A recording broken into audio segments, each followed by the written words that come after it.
Aye, shepherd's pie. Greetings from the Philippines. I'm back for another walk and talk. We've got a brownout. I was going to make a video in the house today, but we've had a brownout. Started about half an hour ago. I was going to make a video about Thailand, but then when the brownout came, I thought, no, I'm going to make a video about the reality of life in the Philippines. Now, this may sound like a negative video. Don't want it to. That's not the intention. But if you're one of the few people who watches my channel, hopefully you've noticed I like to be honest about things. I like to try to, as much as possible, say it how it is. Now, the fact that I'm still in the Philippines, living in the Philippines, have just leased a house for a year with the intention of seeing the lease out, should tell you I like the Philippines. But it ain't perfect. Ain't that the truth? There are certain realities which you need to be aware of if you're thinking of moving here and living here. And I'm going to outline some of those realities in this video. And as I say, I'm not being negative, or not intentionally being negative. I'm telling the truth of what it's like here. There are some real positives and there are some real negatives.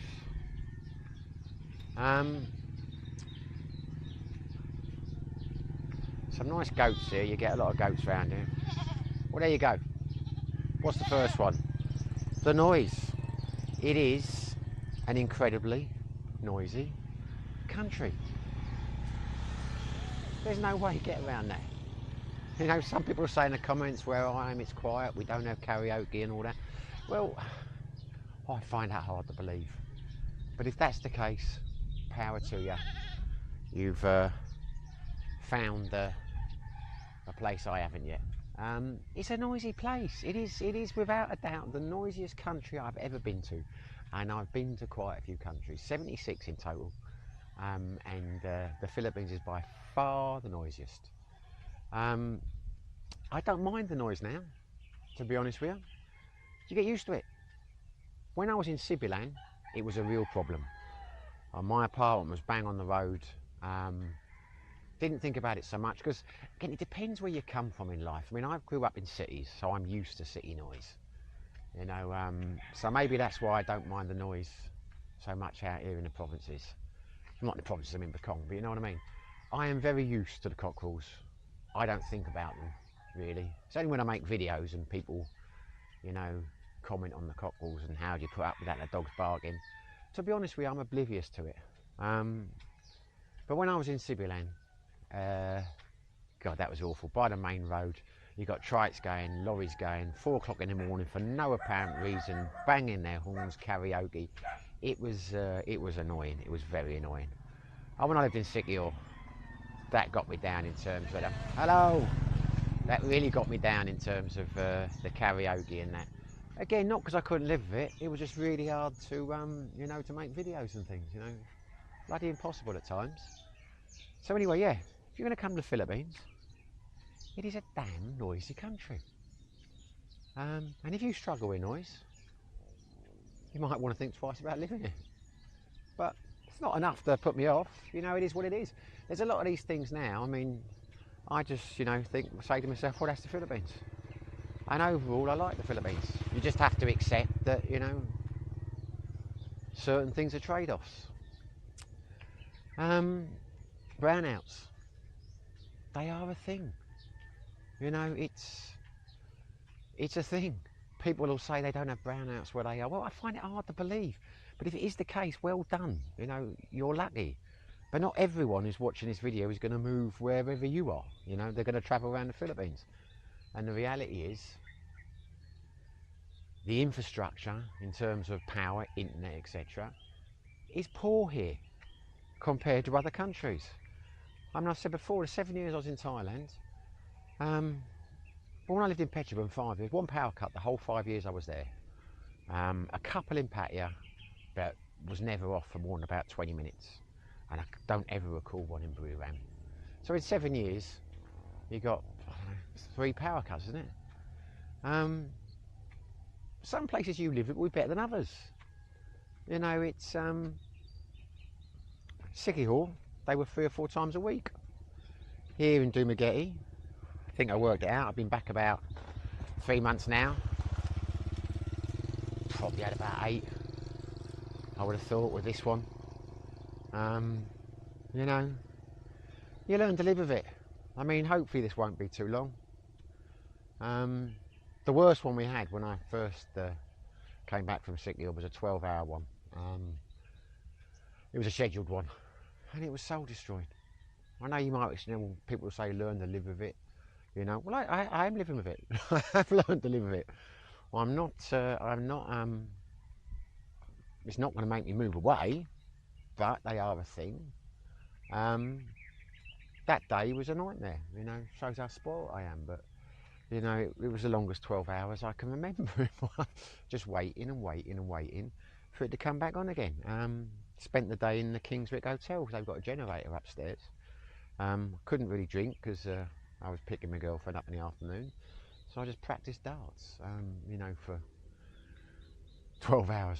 Didn't really improve my game. Now, comes to my next point. It's a very dirty country in terms of litter. Sad, sad, because it is such a beautiful country. I mean, this is one of the positives of the Philippines. Some of the parts are breathtakingly beautiful. You know, you've got fountains and white sand beaches and, you know, glorious mountains. You've got all that. I mean, that's one of the big plus about the Philippines, breathtaking beauty. To be honest, a lot of that's lost on me. I'm an incredibly lazy man. I'm not one for hiking up mountains. And I've never been as blown away by waterfalls and things like that as some people are. But, you know, if you're that kind of person, if you like natural beauty, very hard to find a country that beats the Philippines. I mean, it's here. There are some amazing beaches. There are some amazing mountains. I say, you know, yeah, they've got all of that here. But it's messy. There is rubbish all around. Unnecessary rubbish.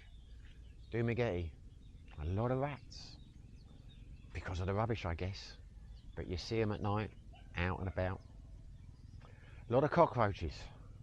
Can't stand cockroaches. Fortunately, don't really have many in Bekong. But Dumaguete, my God, at night. Same in Sibilan. They come up through the, you know, through the drains. Oh, I can't stand those things. But since I've been in Bekong, I think we've only had one in the house. And Ellen takes care of them because I'm terrified of them. Anyway, but yeah, rubbish. People just throw rubbish. So Sickie Hall was a very clean island. Didn't get that in much rubbish there at all.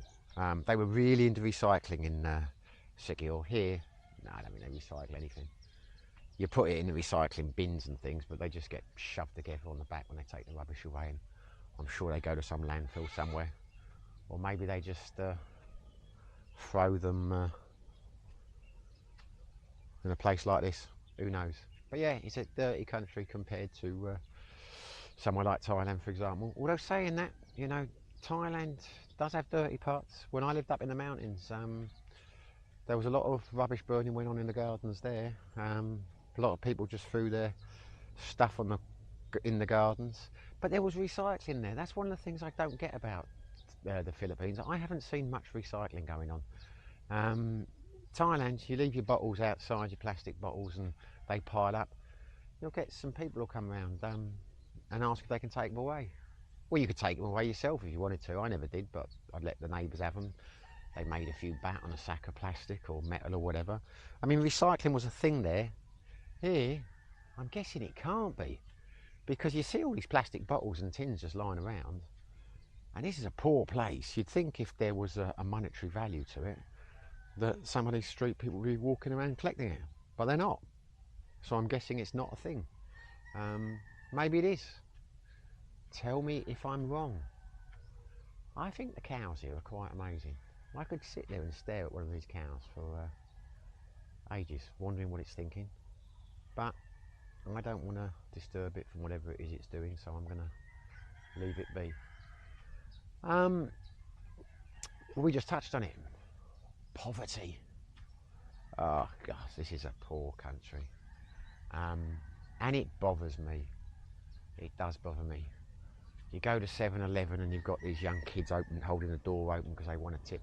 There's a 7-Eleven here in Bacong near where we are.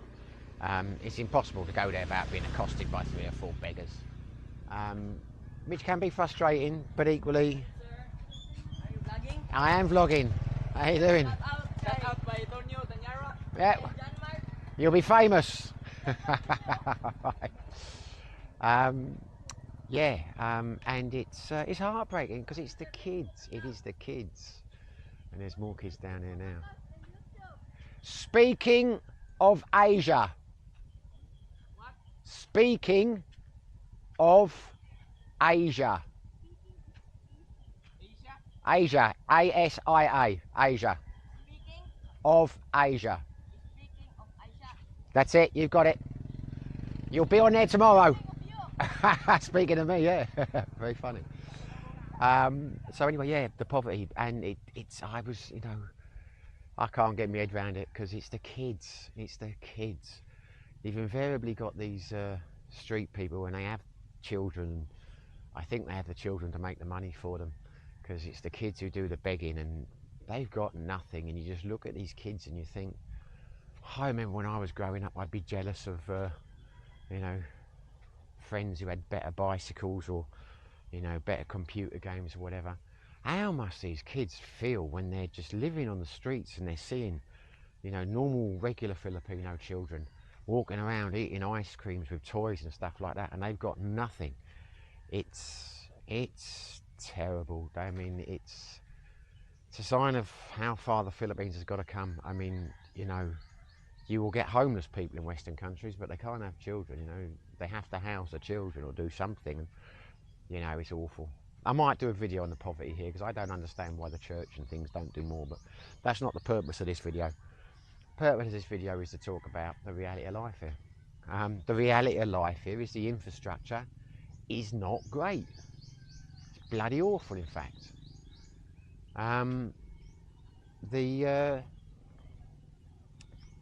The poverty is bloody awful. I thought I'm going to get buzzed again by those kids on a bike in a minute. They're can't think what the term is. Diving my... Anyway, never mind. It's bloody awful. It's a noisy country. It's a noisy country. It's a poor country. The food is pretty lousy. But there are some caveats to that. I have found, since I moved into the house with Ellen, she and I, primarily she, has been cooking some Filipino meals. And they're damn good. Almost on a par with Thai meals. The reason being, we're buying better quality meat, you know, better quality chicken, better quality beef, you know, adding that with vegetables, the old coconut milk and that, you get some good food. And this is what I've learned over the time I've been here. It's easy to think the Filipino food is bad.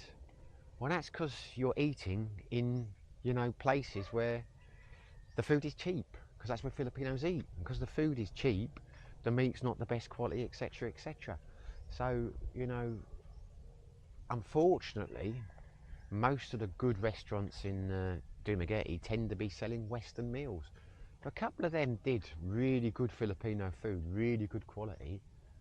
Sure, it'd be lovely. Well, there are a couple. There's the Lantau one, that by the high.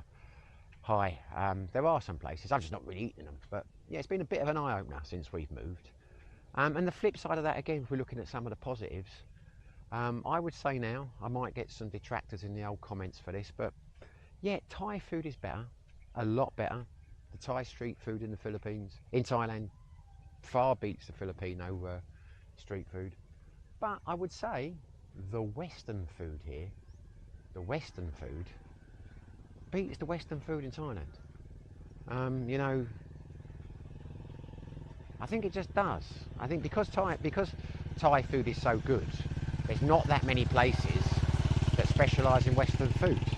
And some are good, but in terms of variety and cost and quality, I think probably if you want to come to the Philippines, if you want to go to Thailand and eat Thai food, you're going to be in heaven. If you want to go to Thailand and eat Western food, you're going to be disappointed a lot.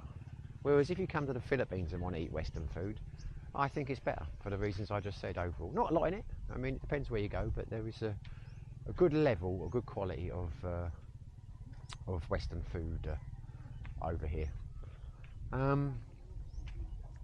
So, has that done it for the negatives? Not sure now. I think I'm going to turn around in a minute.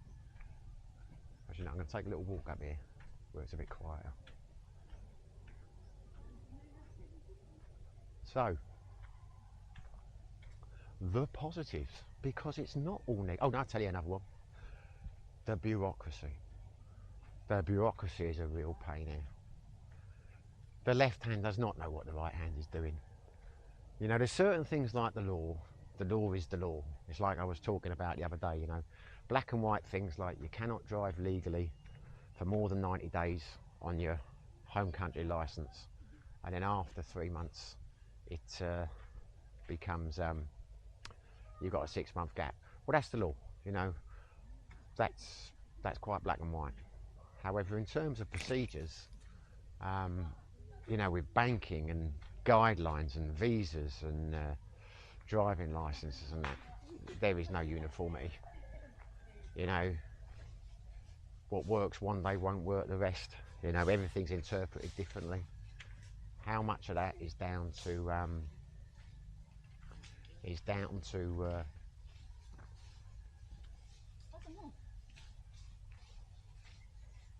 Hello.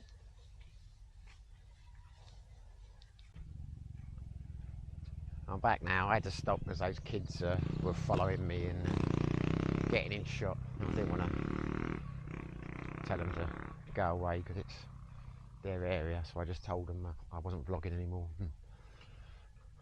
I'm going to walk back this way now. So yeah, the bureaucracy, it can drive you nuts. It really can. You know, there is no rhyme nor reason to it. You know, it's like 6-month visas. They don't have 6-month visas anymore, but some places will say you need a 6-month visa to get a driving license or to open a bank account. Other places will interpret it as you've only got to have been in the country 6 months.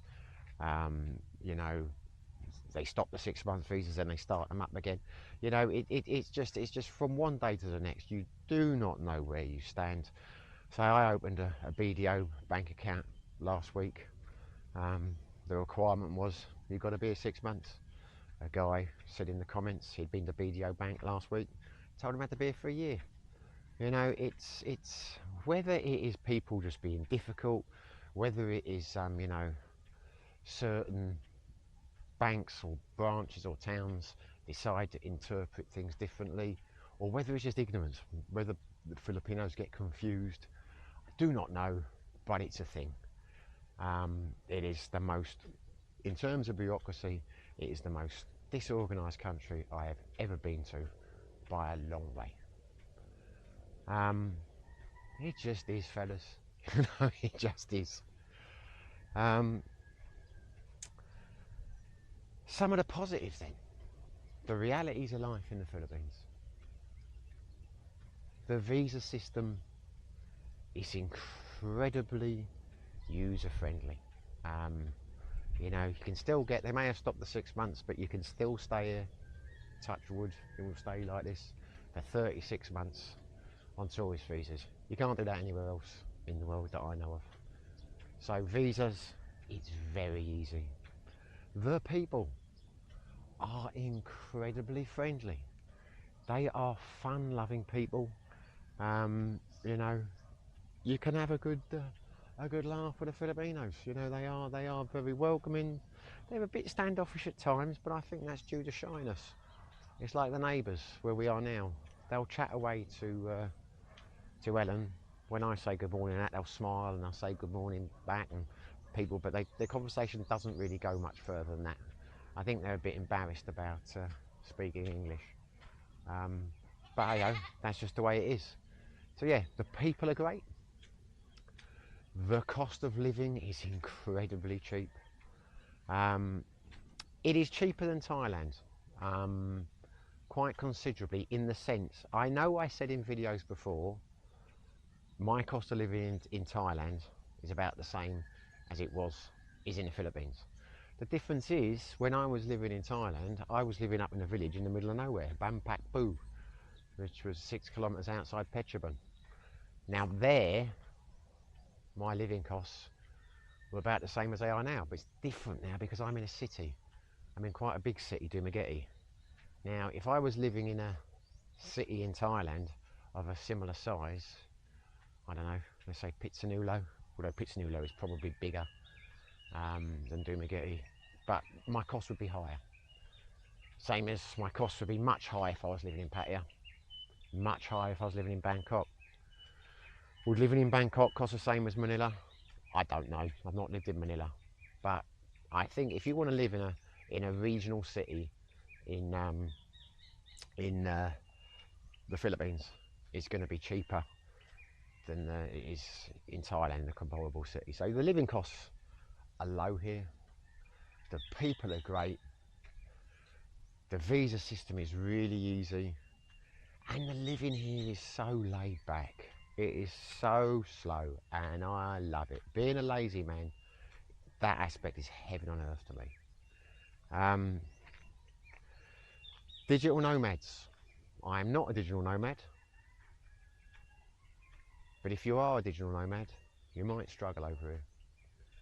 There might be other places which you want to go, but give it a go. I mean, there are some here, I'm sure, but another negative over here is, although we're on the positives now, is customer service is bloody awful.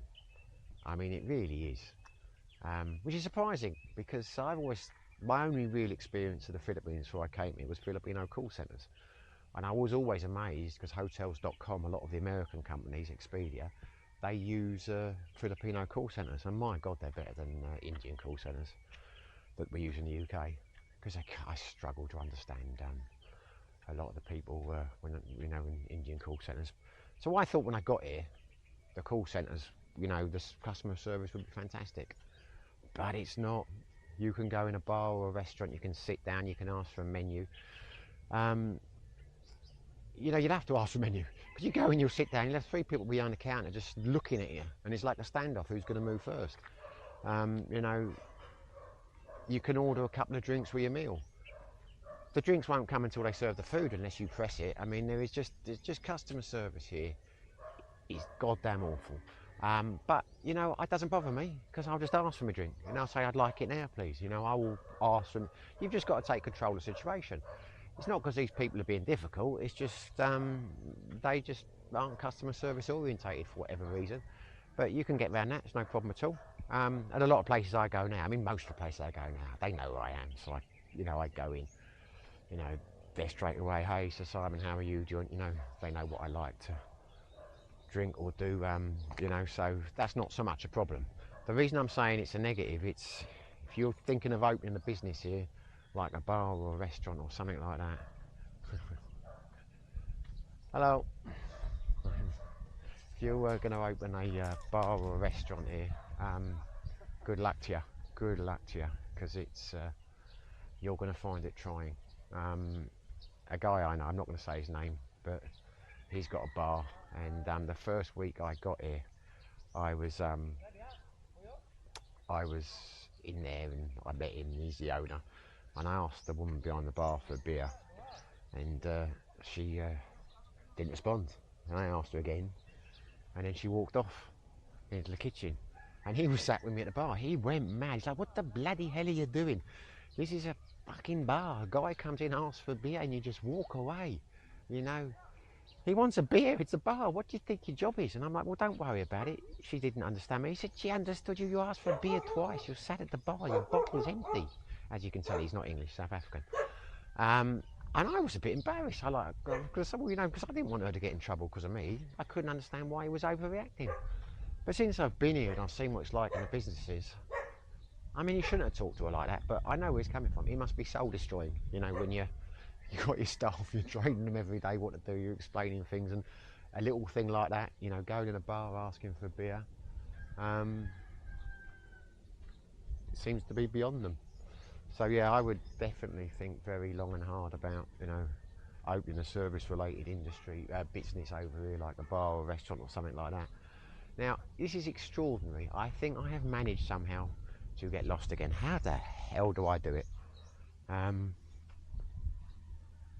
I think, actually, I know where I am. I've come into my house through the back way.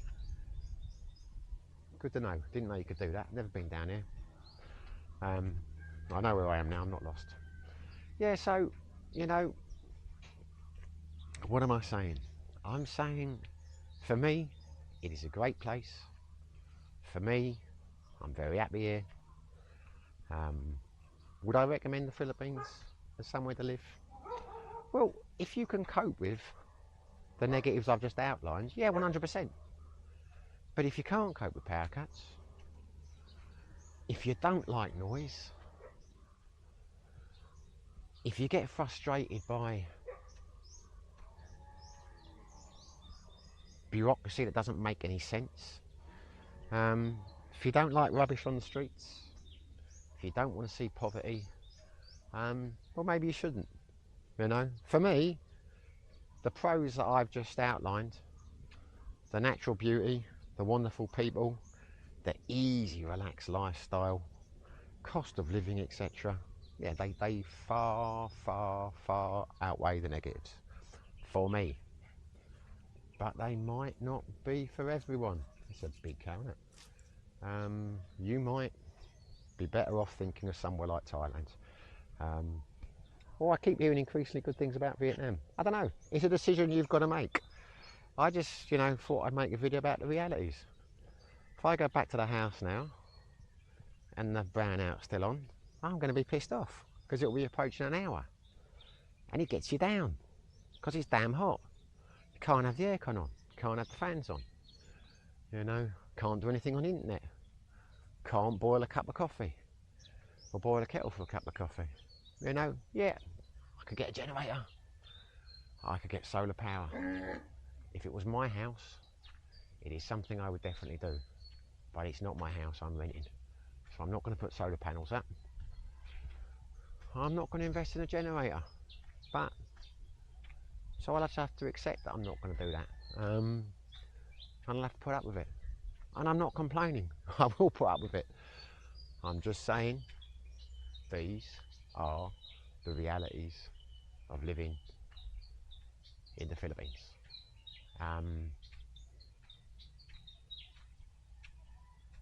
They outweigh the negatives for me, but it's something that you've got to weigh up, or you should weigh up when you decide to come in. And I can see why a lot of people in countries like Thailand have been here and given up and gone back there. Because if you can't learn to live with it, this isn't the country for you. But as I say, this is not a negative video. Did not intend it to be in any shape or form. It's just an honest take on my experience. This is in the Philippines of what I think the reality of living here is. Yeah,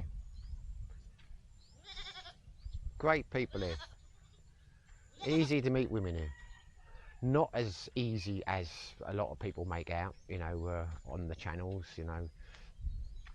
I thought when I got here, and I did not come here for the women. I did not come here for the women. I mean, believe it or not, because what would be the point? It's so easy in Thailand. Why would I leave Thailand, you know, to come to the Philippines to look for women? It's not easy. It's not hard to get women in Thailand. But I believe from the videos I'd watched that you got straight off the airport, and women, you know, women would come up to you and say guapo, etc. You know, handsome and all this kind of shit. I don't think anyone said guapo to me in the whole time I've been here. But don't get me wrong. I mean, obviously I'm settled down now in Vellum, but I did not find it hard to get women in the Philippines. I'm just saying it was not, you know, the response some vloggers will lead you to believe. And that's why I'm not going to dig out any vloggers here. I'm just saying there are certain realities to life. Don't believe the positive rosy pictures that some people want to. I'm actually going to do a video on that in a not too distant future about, you know, some of the things I saw and read and was led to believe about the Philippines, which haven't turned out to be anywhere near what I've experienced. But for now, I'm going to end the video because I'm going around in circles. As soon as I switch it off, I'll think of a couple of negatives I forgot to mention and a couple of positives I forgot to mention. But the trouble is, when you're doing the old walk and talks, Jesus, what's that? When you're doing the old walks and talks, it's easy to get confused by where you're going and who you're talking to and lose track of what you're saying. But it's a lot easier doing it in the house in terms of concentrating on what you're saying, but it's not as interesting for you to watch my ugly mug just chatting away till my heart's content. So I like to do a mix. Anyway, I am going to bring this video to an end now. It's gone on longer than I thought it was going to go on. Hopefully you enjoyed it. If you did, smash the like button.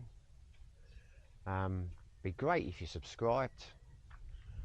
My subscribers are going up and my views are going down. I don't know why, but there you go. People have probably just had enough of me. Whether you subscribe, whether you like it, whether you do, whether you don't, whatever you're doing, wherever you are, stay safe, be lucky.